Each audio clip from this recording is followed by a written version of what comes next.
திருச்சிற்றம்பலம். ஆடும் பரிவேலணி சேவலன பாடும் பணியே பணியாய் அருள்வாய் தேடும் கயமாமுகனை செருவில் சாடும் தனியானை சகோதரனே நிலை பெறுமாறு எண்ணுதியேல் நெஞ்சே நீவா நித்தலும் எம்பிரானுடைய கோயில் புக்கு புலர்வதன் முன் அலகிட்டு மெழுக்குமிட்டு பூமாலை புனைந்து ஏத்தி புகழ்ந்து பாடி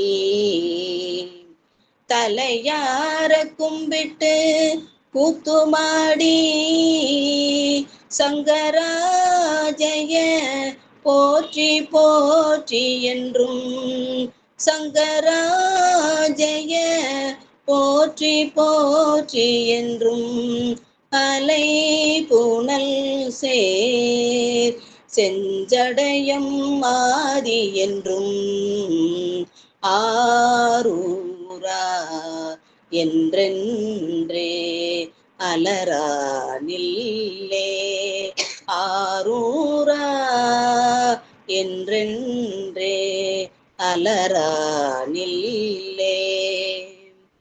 திருச்சிற்றம்பலம். அருள்மிகு அங்கேயர்கண்ணி உடனாய ஆலவாய் சொக்கநாத பெருமான் திருவடிகள் போற்றி போற்றி. திருவருளுக்கும் குருவருளுக்கும் என் பணிவான வணக்கம். மெய்கண்டார் அருள்மிகு மன்றத்தில் இயக்குனராக இருந்து நம்மையெல்லாம் என்றும் தோன்றா துணையாக இருந்து மேலே இருந்து ஆசீர்வாதம் பண்ணி கொண்டிருக்கும் ஐயா ஆனந்தராஜன் ஐயா அவர்கள் திருவடிக்கும் என்னுடைய பணிவான வணக்கம். நம்மளை இங்கே உடன் இருந்து கூடவே இருந்து நம்மளை ஆற்றுப்படுத்தி கொண்டிருக்கும் அம்மா பூங்கோதை அம்மா அவர்களுக்கும் என் பணிவான வணக்கம். நம்மளை எல்லாம் செயலாளராக இருந்து நம்மளை செயல்படுத்தி கொண்டிருக்கும் சசிப்பிரியா அம்மையாருக்கும் என் பணிவான வணக்கம். அடியார் பெருமக்கள் இந்த இணைப்பிலே இணைந்து எல்லாருக்கும் ஊக்கப்படுத்தி கொண்டிருக்கும் அடியார் பெருமக்களுக்கும் என் பணிவான வணக்கம். இந்த அப்பர் பெருமான் குரு பூஜை விழாவிலே நம் மெய்கண்டார் மன்றத்திலே ஒரு நிகழ்வாக இப்போ நாயன்மார் குரு பூஜைகள் அனைத்திலையும் அவங்க நம்மளுக்கெல்லாம் ஊக்கப்படுத்தி எல்லாருக்கும் ஒரு வாய்ப்பு கொடுத்து நம்ம எல்லாம் சிந்திக்க வைத்து கொண்டிருக்கின்றார்கள். அதற்கெல்லாம் நம்ம மெய்கண்டார் மன்றத்தில் நம்ம இருக்கிறதுக்கு நம்ம எல்லாம் புண்ணியம் பண்ணியிருக்கணும் என்று சொல்லிக் கொள்கின்றேன். பணிவான வணக்கம். நம்ம இந்த மன்றத்துல சேர்ந்ததுக்கு நம்ம போன ஜென்மத்துல புண்ணியம் பண்ணியிருக்கணும் என்று நினைக்கின்றேன். இன்று திரு மீயச்சூர் பதிகம், அப்பர் சுவாமியின் 11வது பதிகம், மீயச்சூர் பதிகம், பஞ்சமந்திரம் ஓதும் பரமனார். அப்பர் பெருமான் அங்கே திருஞான சம்பந்தருடன் அப்பர் பெருமானும் திருவெளிமலையிலிருந்து பல தலங்கள் தரிசனம் செய்துவிட்டு திரு மீயச்சூர் அது பக்கத்தில் இருக்கின்ற திரு பாம்புரம் வழியாக வருவதாக அங்கே சேக்கிலார் பெருமான் திருஞான சம்பந்தர் புராணத்திலே நம்மளுக்கு அந்த பதிகத்தை காட்டியிருக்கின்றார். தக்க அந்தனர் மேவும் அப்பதியினில் தான் தோன்றி மாடத்து செக்கர் வார்சடை அண்ணலை பணிந்து இசைத்து செந்தமிழ் தொடைபாடி மிக்க கோயில்கள் பிறவுடன் தொழுது போய் மீயச்சூர் பணிந்து பாடி மிக்க பக்க பாரிடம் பரவ நின்று ஆடுவார் பாம்புர நகர் சேர்ந்தார் என்று அங்கே சேக்கிலார் பெருமான் நம்மளுக்கு திருவெளிமலை அங்கே இருந்து வந்ததாக இந்த பாடலிலே நம்மளுக்கு அப்பர் பெருமானும் சம்பந்த பெருமானும் இருவரும் சேர்ந்தே இந்த தலத்துக்கு வந்ததாக இந்த பாடலிலே நம்மளுக்கு காட்டுகின்றார். இளங்கோவில் இந்த இது ஒரு இளங்கோயில். திருஞான சம்பந்த அதுல 2 தலங்கள் இருக்கின்றன. திருமியச்சூர்ல திருமியச்சூருங்கிறது ஒரு தலம், அது கொஞ்சம் பெரிய கோயிலாக இருக்குமாம். இது இளங்கோயில் வந்து கொஞ்சம் சின்னதாக இருக்கும் என்று இந்த வரலாறுலே காட்டுகின்றார்கள். ஞானசம்பந்தர் அருளிய திருமியச்சூர் தலத்தின் மீது அருளிய திருஞான சம்பந்தர் இளங்கோயில் தலத்தின் மீது அருளிய பதிகம் கிடைக்கவில்லை. மீயச்சூர் தலத்தின் மீது அப்பர் சுவாமி அருளிய பதிகமும் கிடைக்கவில்லை. ஆனால் மீயச்சூர் இளங்கோயில் தலத்தின் மீது பாடிய அப்பர் பெருமான் பதிகம் நம்மளுக்கு கிடைத்திருக்கின்றது. அந்த தலத்தின் மீது பாடிய முதல் பாடல், தோற்றும் கோயிலும் தோன்றிய கோயிலும் வேற்று கோயிலும் பல உள மீயச்சூர் கூற்றம் வாய்ந்த குளிர் புன்சடை அரற்கு ஏற்றம் கோயில் கண்டீர் இளங்கோயிலே என்று முதல் பாடலிலே எங்கே பாடுகின்றார். தோற்றும் கோயில்னா இது நாள் வரை தோன்றிய அந்த கோயில்களும், இனிமேல்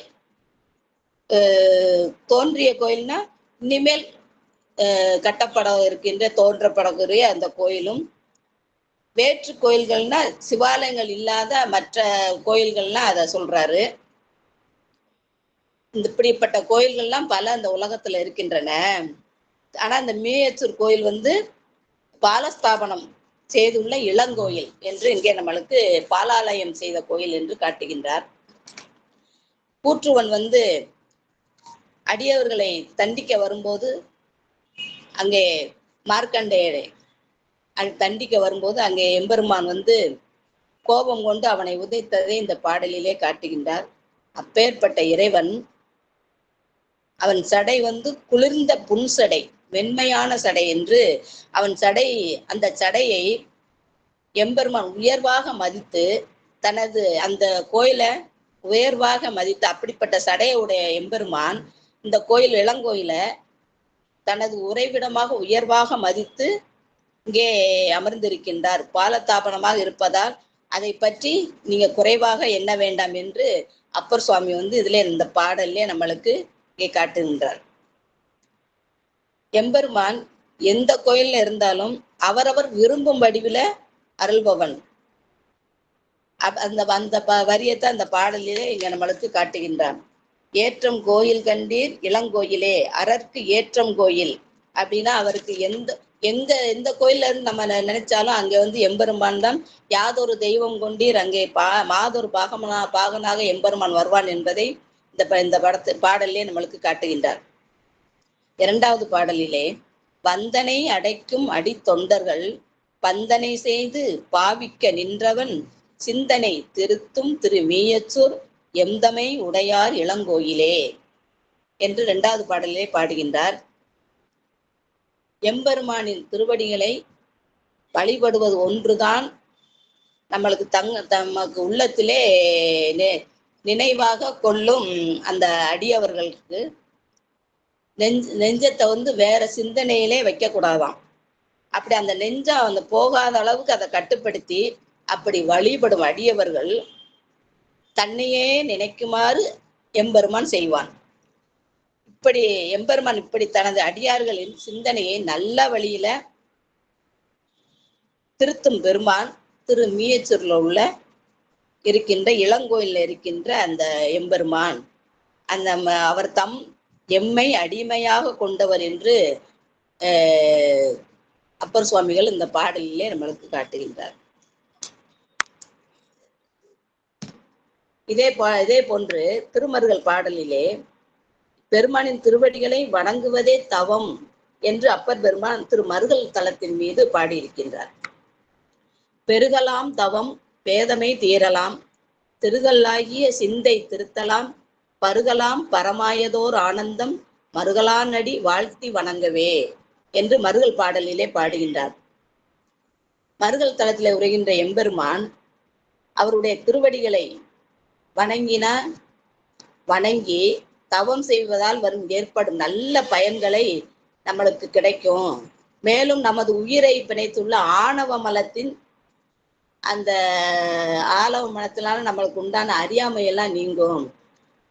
நாம் உண்மையான மெய்ப்பொருளை உணர்ந்து அந்த உலகப் பொருளால் நம்மளுக்கு ஏற்படக்கூடிய மாயையிலிருந்து விடுபடலாம். என்று இப்படி மாறுபட்ட எண்ணங்கள்லாம் நம்ம மனத்திலே இருந்தாலும் அந்த சிந்தனைகள் எல்லாம் நீங்கி நெஞ்சமெல்லாம் தூய்மை அடையும்.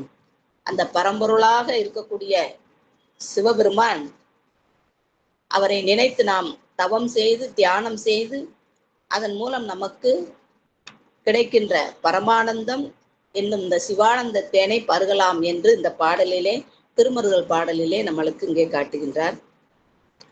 பெருமானின் திருவடிகளை தவிர வேறு சிந்தனை இல்லாத அடியார்கள் என்று அப்பர் பெருமான் குறிப்பிடுவது போல, பெரிய புராணத்திலே திருமலை சருக்கத்திலே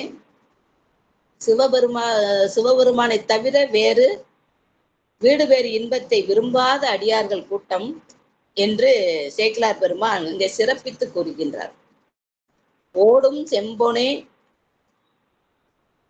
செம்போனே ஒக்கவே என்ற தொடருக்கு அப்பர் சுவாமிகள் சிறந்த எடுத்துக்காட்டாக இங்கே சேக்கிழார் சுவாமிகள் காட்டுகின்றார்.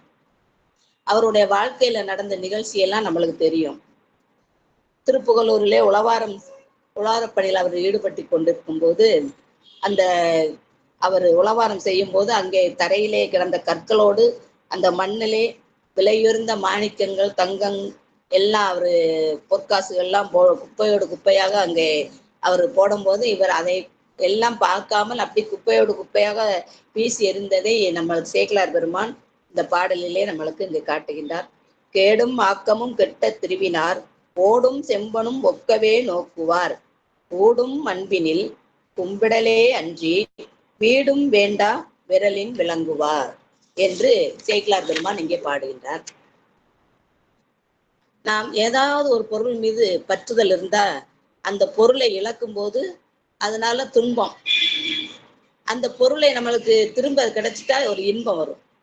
ஆனா இந்த இரண்டுமே, இந்த எந்த பற்றுமே இல்லாத அடியவர்களுக்கு அந்த பொருள் வந்த போதும் அவங்களுக்கு இன்பம் கிடையாது, திரும்பி போன போதும் அவங்களுக்கு துன்பம் கிடையாது என்பதைத்தான் இந்த கேடும் ஆக்கமும் கெட்ட திருவினார் என்ற தொடரிலே சேக்கிழார் பெருமான் உணர்த்துகின்றார்.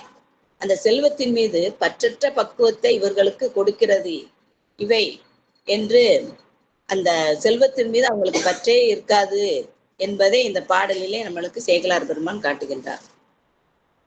நம்மளுக்கு பக்தி மேலிட்டால் வரும் சிறந்த செல்வம் பக்தி தான் அதுல உணர்வினால் வர்ற பக்தி என்று காட்டுகின்றார். அடுத்து தலைப்பு பஞ்சமந்திரம் போதும் பரமனார். மூன்றாவது பாடலிலே இந்த அடிகள் மூன்றாவது பாடலிலே முதல் வரியாக நம்மளுக்கு வருகின்றது.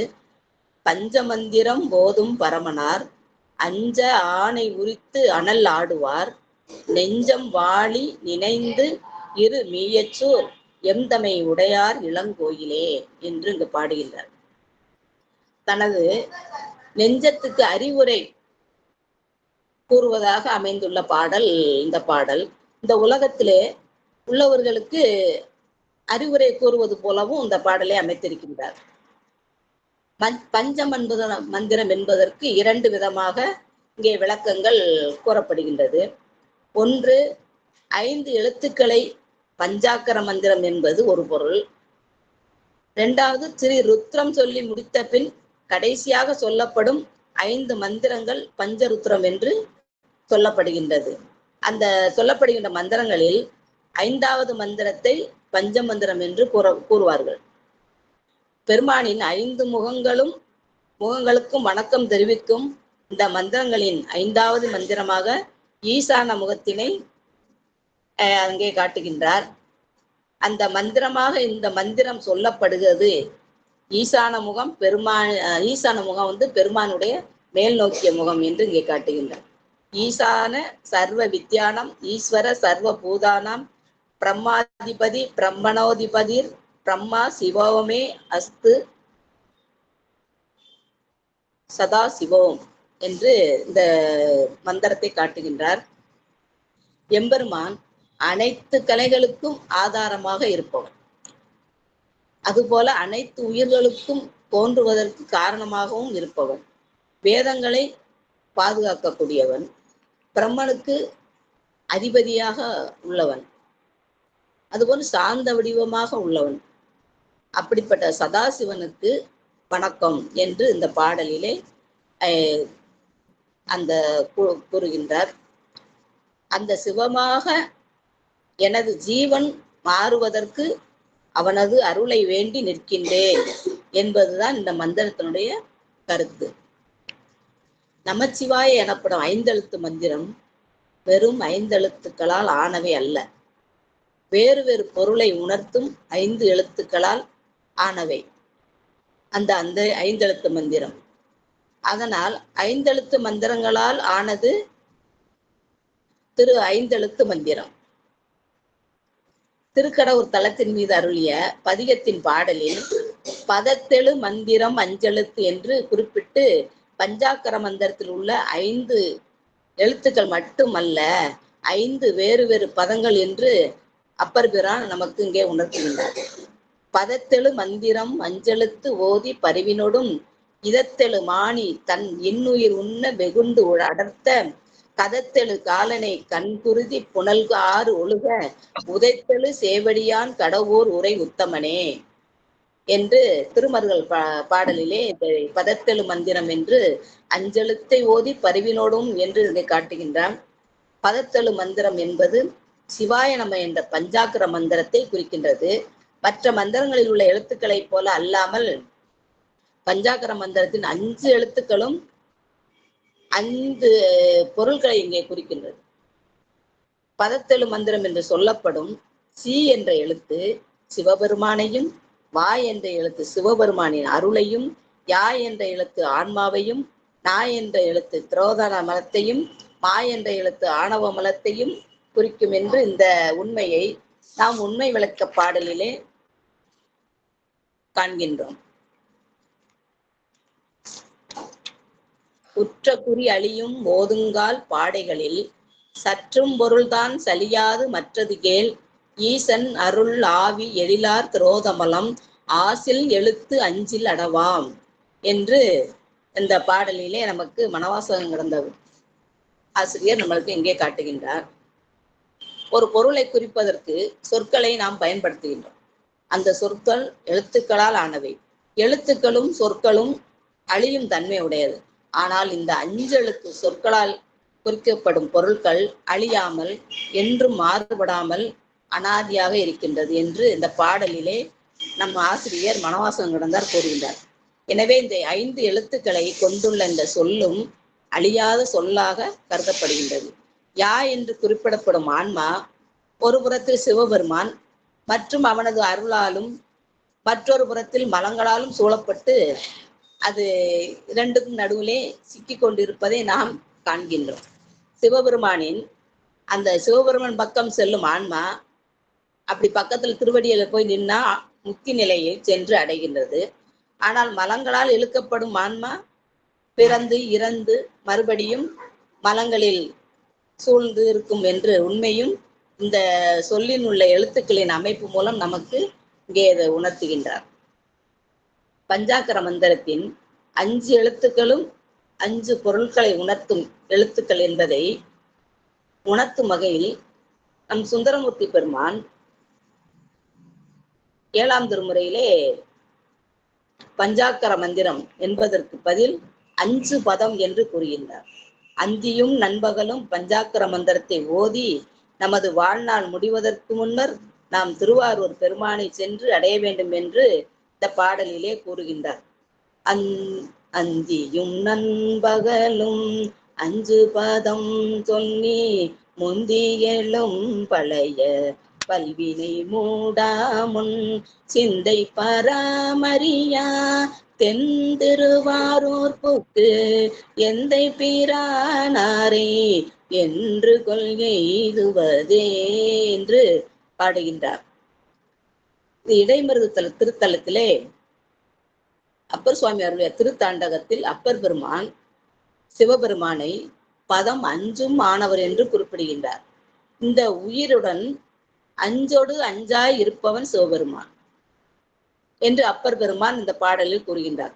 உயிருடன் எப்போதும் பிரியாது இருக்கும் 24 தத்துவங்களாகவும் உயிராகவும் இறைவன் இருக்கும் தன்மை 5 5 25 என்று இங்கே கூறுகின்றார்.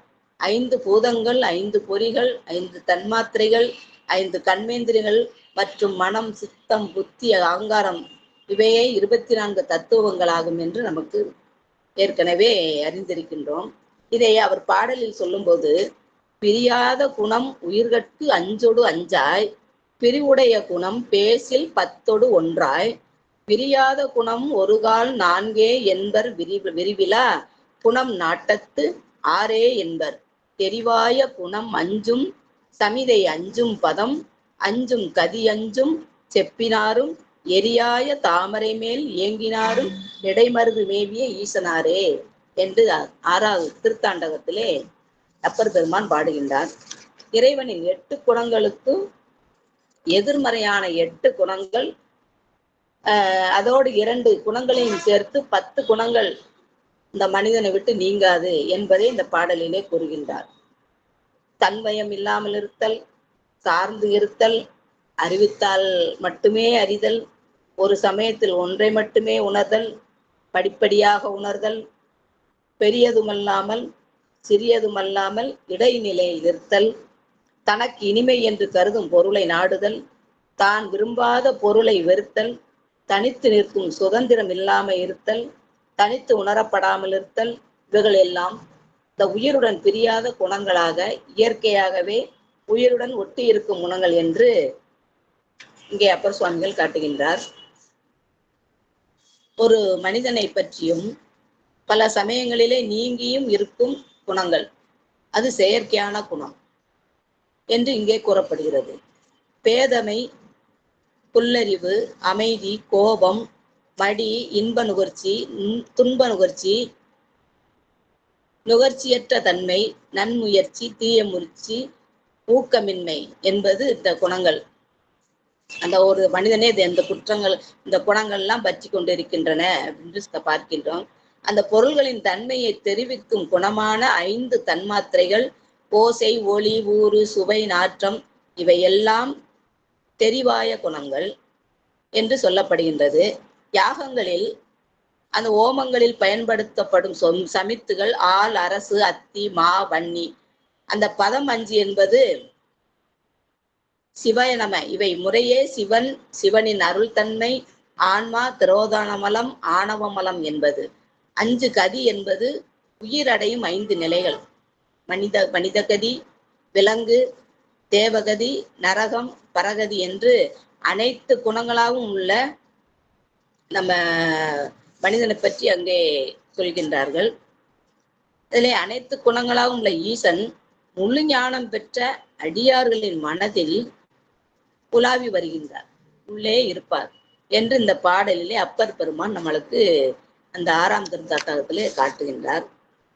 பிரியாத குணம் 4, இறைவனின் உண்மை அறிவு, இன்பம், அருள் ஆகிய குணங்கள் இங்கே குறிக்கப்படுகின்றது. உண்மை, அறிவு, இன்பம், அருள் ஆகிய இந்த குணங்கள் 4 விரியாத குணங்கள் என்று இங்கு காட்டப்படுகின்றது.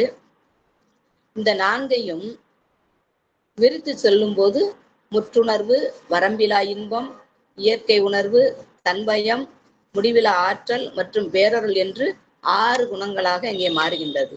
இந்த பாடலில் பதத்தெழு மந்திரம் அஞ்செழுத்து என்று அப்பர் பெருமான் கூறுகின்றார். பதம் என்ற சொல்லுக்கு வேதங்களில் காணப்படும் சொற்கள் என்று பொருள் கொண்டால், வேதங்களில் சொல்லப்படும் மந்திரம் என்று அப்பர் பெருமான் இங்கே உணர்த்துகின்றார். வேதங்களின் மெய்ப்பொருளாக பஞ்சாக்கர மந்திரம் உள்ளது என்பதை நம் தேவார பதிகங்களிலே கூறப்படுகின்றது. சம்பந்தர் பெருமான் வேதம் 4னும் மெய்ப்பொருளாவது நமச்சிவாயவே என்று பாடுகின்றார். அந்த பஞ்ச மந்திரங்களால் புகழ்ந்து பாடப்படும் பரமனும் தன்னை எதிர்த்து வந்த யானையின் தோலை உரித்து பார்வதி தேவி அச்சம் கொள்ளுமாறு தனது உடலின் மீது போர்வையை போர்த்தியவனும் ஆகிய சிவபெருமானை, நெஞ்சமே நீ நினைந்து வாழ்ந்தால் சிறப்புடன் வாழலாம் என்று சிவபெருமானை நினைத்து வாழ்ந்தால் நீ சிறப்புடன் வாழலாம். திரு மீயச்சூர் தலத்தில் உள்ள இளங்கோயிலில் குறையும் பெருமான் எம்மை ஆட்கொண்டவர். எனவே நீயும் அவரை நினைத்து வாழ்வினில் பஞ்சமந்திரம் ஓதி நாமும் உய்வினை அடைவோம். இந்த திரு மீயச்சூர் கோயில் இளங்கோயில் சிறியதாக இருந்தாலும் சிறப்பினில் உயர்ந்த திருக்கோயில் என்பதை பதிகத்தின் முதல் பாடலிலே உணர்த்தி, இந்த கோயில் செய்யப்படும் வழிபாடு நமது சிந்தனையை திருத்தும் என்று 2வது பாடலில் கூறுகின்றார். இந்த திருத்தல் சென்று வழிபட வேண்டும் என்ற எண்ணத்துடன் நெஞ்சுக்கு அறிவுரை கூறுவது போன்று 3வது பாடலிலே காட்டுகின்றார். பெருமானை சென்று அடைந்தவர்கள் அச்சம் கொள்ள வேண்டியதில்லை என்று 5வது பாடலிலே உணர்த்தி, நாம் ஏன் பெருமானின் திருவடியில் தஞ்சம் அடைய வேண்டும் என்பதை அப்பர் சுவாமிகள் நம்மளுக்கு இங்கே உணர்த்துகின்றார். அப்பர் பெருமானின் அறிவுரைகளை ஏற்று அவர் காட்டிய வழியிலே நாமும் இறைவனை பஞ்சமந்திரம் ஓதி அவரை பணிந்து அப்பர் பெருமான் திருவடிகளை போற்றி வணங்கி நெய்கின்றேன். நன்றி. வாய்ப்புக்கு நன்றி. திருச்சிற்றம்பலம்.